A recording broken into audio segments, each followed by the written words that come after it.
Good morning from a chilly day 6 of our Everest Base Camp trek. In our last video, we talked all things tea houses and food. In this video, over the next 2 days, we're going to be talking about all things trail. So it's conditions. What can you expect from elevation gain?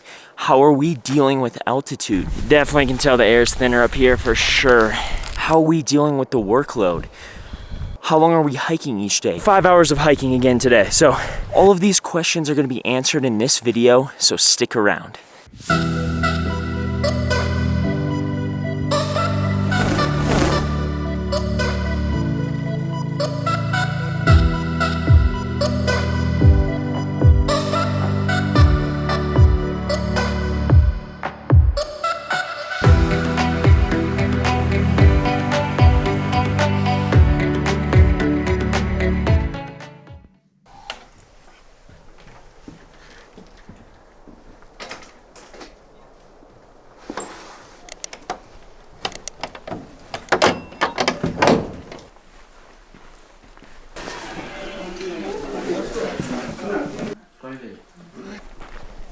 So this morning we started off nice and chilly, and today is an acclimatization hike. So with that being said, usually you think of those as like kind of easy days.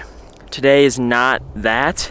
We have a big day ahead of us. We're climbing up 600 vertical meters. So it still should be a very challenging day. We're going to be reaching over 5,000 meters in elevation, which is over 16,000 feet. So it should be a nice challenging day, a day to continue to get the body prepped for base camp.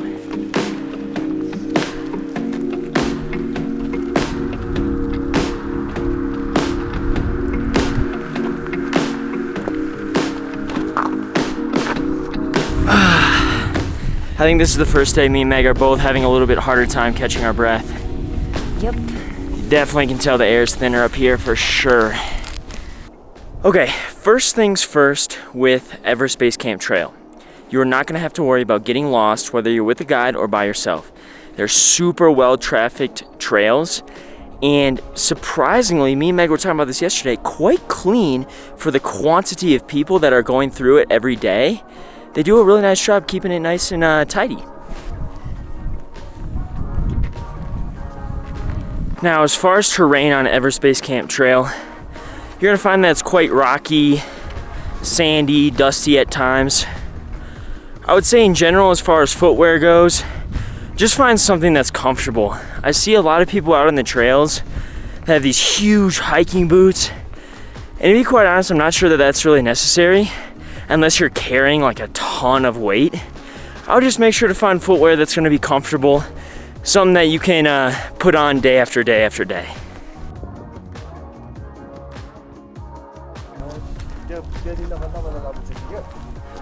Meg, how you feeling on the acclimatization hike so far?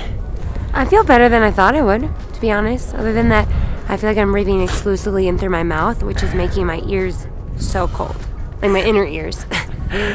Yeah, you just gotta go slow, but feeling good.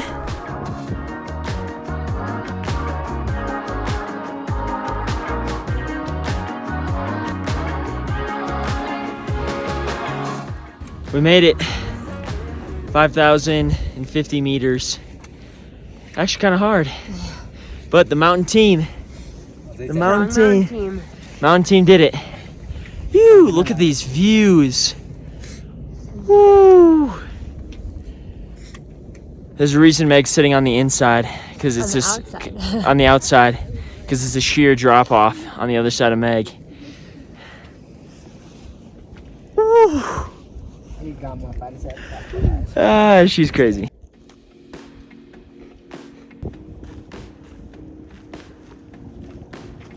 Now that we're on our way down and I can breathe somewhat normally again, let's get back to that trail talk. I would say one of my favorite parts of the trail is this like ever-changing landscape and just views. I feel like this trail keeps you constantly interested with suspension bridges, forests, different landscapes. And oftentimes you turn a corner and you see a completely new mountain. So that's something about the trail that I've really, really enjoyed.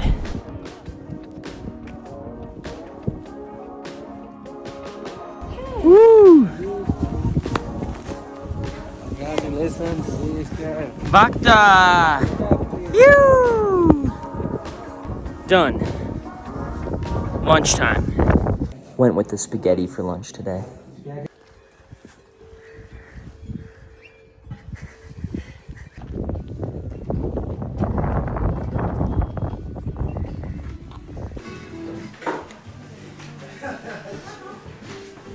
We stopped by this cafe in Dingboche called 4410 for a little bakery treat. Looks good.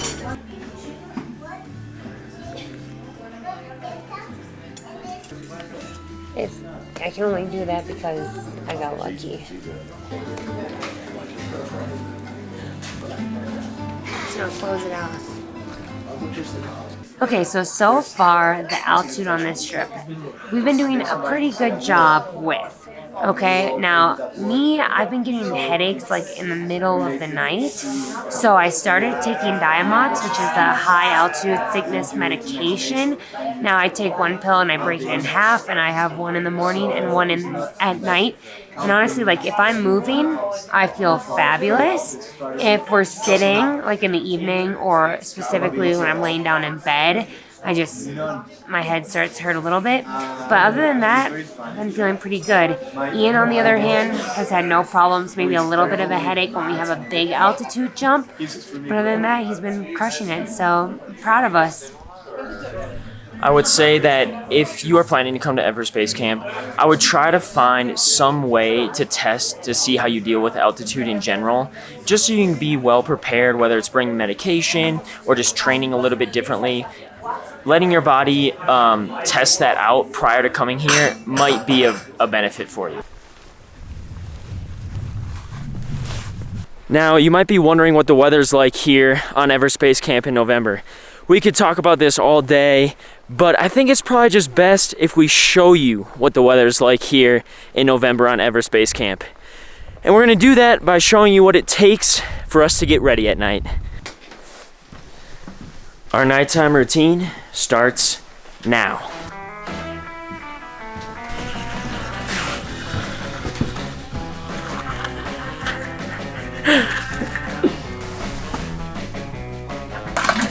Forgot to take a Tums before I brush my teeth. It's okay, I'm disgusting enough at this point.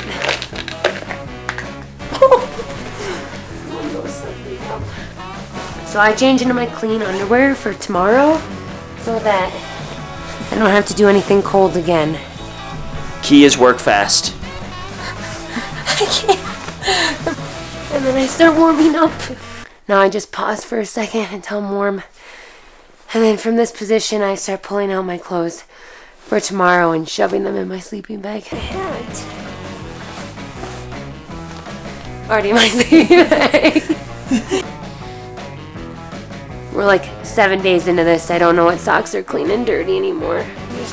They're a little dusty. Today's hike was dusty.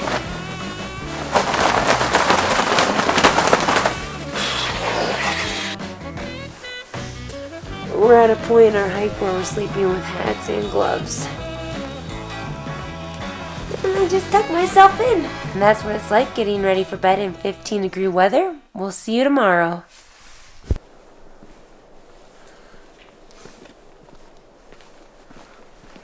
I'm Meg Ho. Day 7 mountain team, let's go! Let's go. Jump. And we're hiking.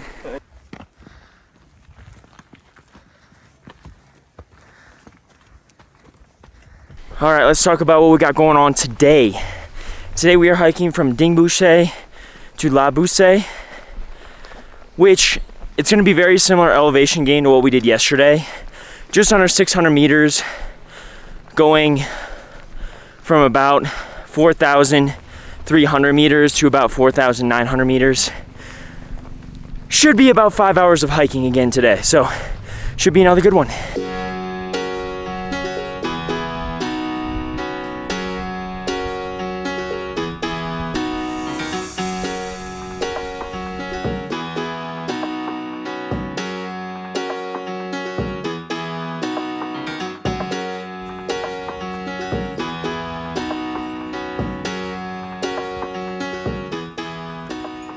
I'm gonna go ahead and apologize right now because I've failed to formally introduce the heart and soul, the backbone of our mountain team, and that is Bhakta.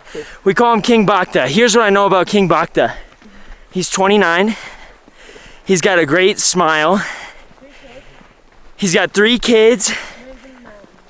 Lives in the mountains, and we would say he is Baliyutsa, which means he's strong, which he is strong. He's been carrying our crap all the way up the mountain for the last 7 days. So Bhakta, you're the man. Phew! Getting too much cold. Okay. Morning and evening time. Okay, so it's more challenging It's always fun when you're trekking, when you can see your destiny. I don't know if you can see behind me here. There's like a little house right here, and then a lighter trail. That's where we're headed. We've had it easy so far today.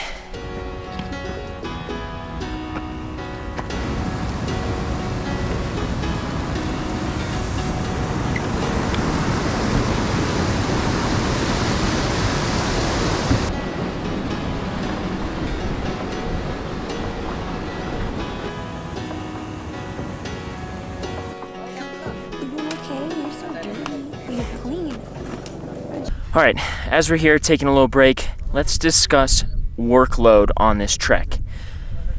To our surprise, the days have been actually fairly consistent as far as elevation and time.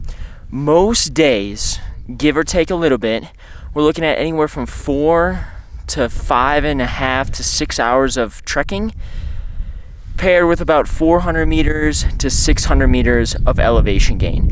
And again, that's pretty consistent thus far. Now, keep in mind, we still have kind of the meat and bones of our trek left, but so far it's been pretty consistent. You're also gonna find a good balance, kind of like I said yesterday, of trail conditions as far as uphill, downhill, flat ground, which is really, really nice because it kind of keeps you pushing. These hills at 16,000 feet are getting harder and harder each day. Heart's beating a little bit faster, breathing a little bit harder, which is probably a good segue into what we would recommend as far as training for something like this, or even training specifically for this trek. Look at this guy. That is just crazy. That's right. He's just carrying the walls to a tea house up the mountain. Not a big deal. Okay, first and foremost, from experience thus far on our trek, I would say probably the most important part is to elicit a ton of different stimuluses on your heart. Meaning, you should do long workouts, you should do short workouts, you should do high intensity workouts, you should do long steady state cardio workouts. After experiencing the day after day after day effect on your heart, I would say that's probably the most important. Having a very consistent training schedule where you're testing your heart in a bunch of different ways. Outside of that, also, if you can train specific to trekking, like getting on your feet for an extended period of time, doing hills, doing downhills, and even better yet, doing some at altitude if that is available for you. Meg, do you have anything else to add? I am going to say carrying your backpack, you're going to feel it in your traps a little bit too. So anything to strengthen your core and your back so that you're not hunched over when you're walking for extended periods of time, I think would be a good idea. Yeah, and just to add on that, if you can get your body in tip-top shape, that way you can, when you get here, you can put your energy into the things that maybe you can't train for, like altitude, so that way you don't have to worry about everything at once. You've trained your body the way you should have, and that way you can just focus on adapting and changing to the altitude. But that's what we would recommend. Also, just to increase your success rate of making it to your end destination, for sure. Yeah, keep in mind, this is a general prescription. Everyone's going to be starting at a different level.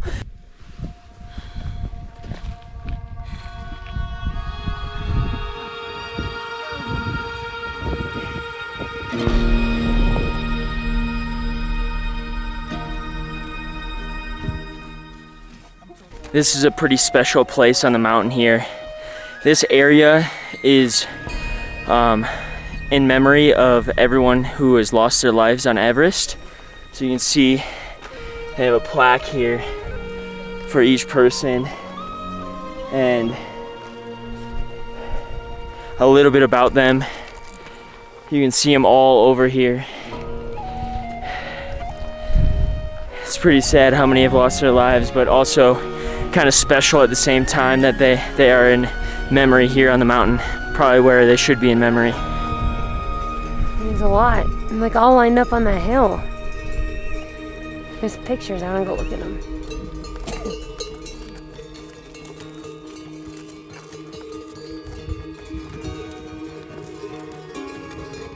Meg, tapalai koskucha.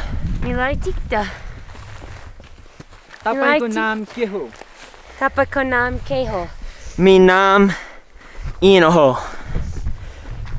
We're learning. Slowly. Meg's better than me. I'm not very good with languages. I'm trying though.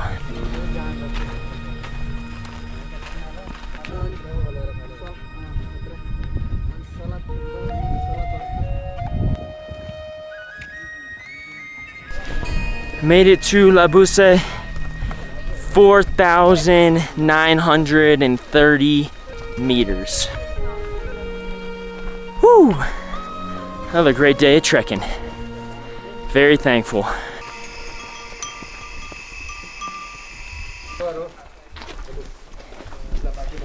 We have just hit the world's highest bakery.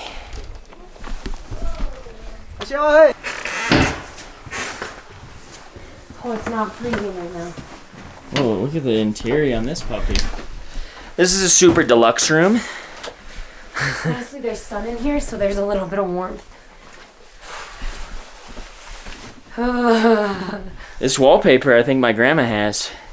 It's like a sheet. I don't even think it's wallpaper. Oh, it's like fabric. Yeah. It's like a blanket for the wall.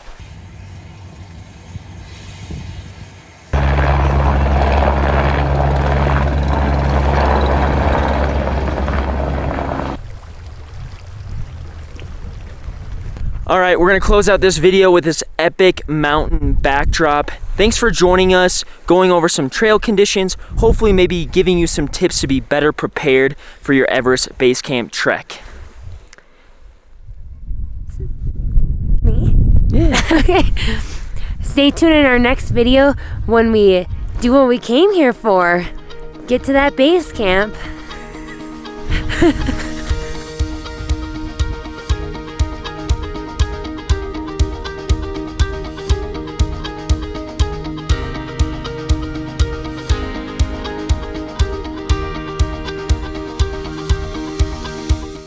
In episode 4 of our Everest Base Camp trek, we make the final push for our end goal. We were challenged in so many ways, making this experience something we will never forget.